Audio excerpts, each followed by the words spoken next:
그런데 한쪽에선요, 이 김건희 씨의 7시간 통화가 방송된 이후 오히려 김건희 씨에 대한 옹호 여론도 있는 듯합니다.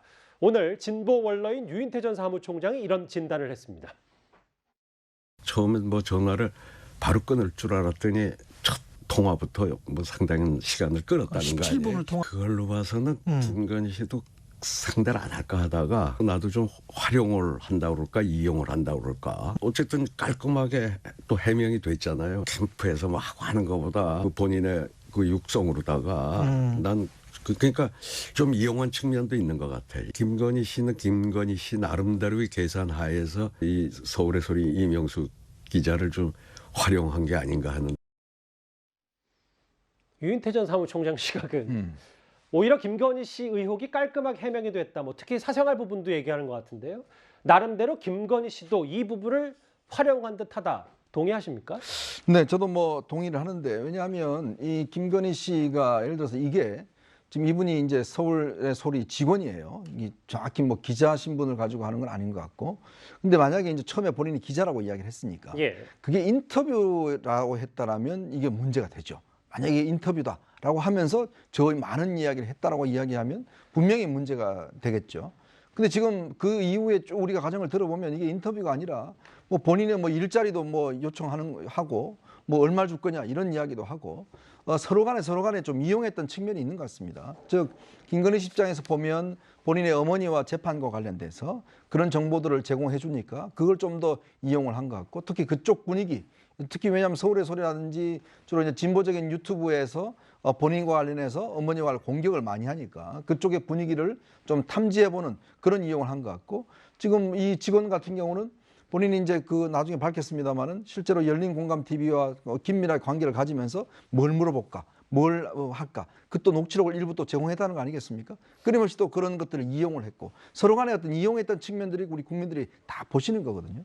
그리고 또 그 내용 중에 보면 본인의 솔직한 이야기를 한 게 있습니다. 그 중에서는 굉장히 부적절한 이야기도 있죠. 사용된 언어라든지 이런 게 한 거 있는데 또 한편으로 보면 본인의 솔직한 심정들을 이야기를 한 게 그게 또 국민들 입장에 봤을 때는 이게 참 솔직하다. 특히 아까 우리가 봤던 노무현 대통령에 대한 생각이라든지 본인의 또 관련된 의혹들, 예를 들어서 뭐 유흥업소 근무한 거라든지 또 검사와의 어떤 뭐 사생활 문제라 이런 것들은 본인이 아주 깔끔하게 해명을 했지 않습니까?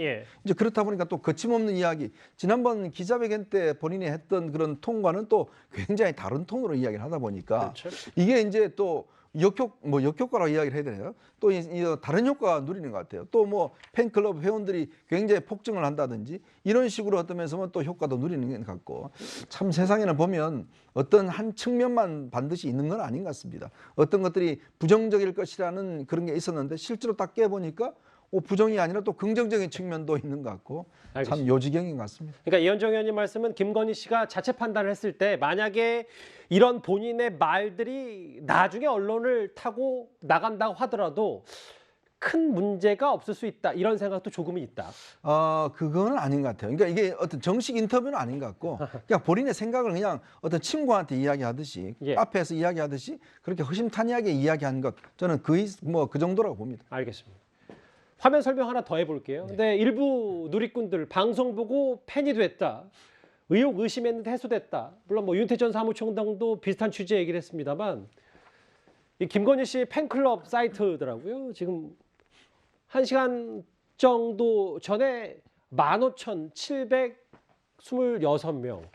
원래 한 200명 정도였다는데 15,000명이 됐다. 이걸 뭐 기현상이라고 해야 됩니까? 서영주 대변인님은 어떻게 평가를 좀 하시겠어요? 일단 뭐 MBC라는 공영매체에서 좀 보도했던 부분들이 좀 시청률이 17% 정도 나왔더라고요. 맞아요. 그러게 봤을 때는 뭐 15,000명 정도는 놀랄 일은 아닌 것 같고요. 아까 이제 이현정 의원님께서 얘기했지만 하나를 잃으면 하나를 얻는 부분이 있을 것이다. 하지만 김건희 씨는 김건희 씨대로 본인이 지금 뭐 미투 발언이나 안희정 씨 발언이나 하면서 어떤 그런 잘못된 여성 인식에 대한 걸 하나 잃었으면 또 반대급부로 거기에 동조하는 분들이 있을 거 아닙니까? 또 그 사람들을 얻을 수 있다. 좀 그런 측면을 보고 있는데 저는 솔직히 그 유인태 전 총장께서 얘기하는 부분들에 동의는 합니다. 이유 자체를 보면 김건희 씨도 이 기자를 굉장히 이용을 했다는 부분들은 본인이 경선 캠프에서 본인이 저기 윤석열 후보 경선 시절에 경선 캠프 시절이 너무 캠프가 엉망이다. 와서 좀 교육 좀 해달라. 해서 실제적으로 이 기자를 불러다가요 교육까지 시켰습니다. 그 정도로 저기 김건희 씨도 이 기자를 이용했고 이 기자도 그를 통해서 이제 정보를 얻는 과정이었다. 그랬기 때문에 충분히 이거는 서로 간에 어느 정도 합의된 서로 간의 대화였고 그래서 이 뭐 녹취가 까지는 부분들까지도 저는 김건희 공개되는 씨가 부분까지도 그것도 예. 각오했을 것이라고 좀 보고 있습니다. 예. 물론 일부이긴 합니다만 김건희 씨 팬카페 회원도 좀 늘어났고 이 양쪽에서 후폭풍 김건희 씨 7시간 녹음 파일에 대한 후폭풍이 여전합니다. 첫 번째 이슈는 여기까지고요. 그런데 이해는 이 녹음 파일은 녹음 파일인 것 같습니다. 다음 주제 바로 만나봅니다.